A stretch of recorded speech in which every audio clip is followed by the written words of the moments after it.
you cannot build a strong faith kapag weak ang connection mo sa Word. Hindi ka makakapag-build ng matatag na pananampalataya kapag wala ang salita ng Diyos.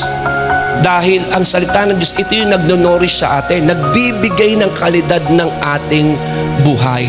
Ito yung ating kalakasan, ito yung ating shelter, our refuge. Amen po ba doon?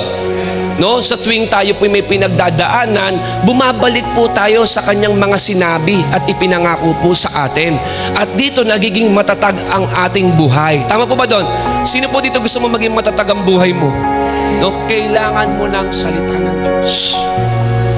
Kailangan may word of God ka. Imbakan mo yung puso mo ng mga pangako ng ating Panginoon. Amen po ba doon? At hindi mo rin magagawang mag-follow sa Kanya kung wala ang word niya. Tama po ba? No? Kung gusto mo mag-obey kay Lord, dapat alam mo kung ano yung sinasabi niya sa iyo. Alam mo kung ano ang kanyang salita. Pag ang isang tao importante at mahalaga sa iyo at mahal mo, naniniwala ako, handa mo siyang pakinggan at importante at mahalaga rin sa iyo na marinig mo ang kanyang boses at malaman mo ang kanyang kalooban. Amin po ba doon?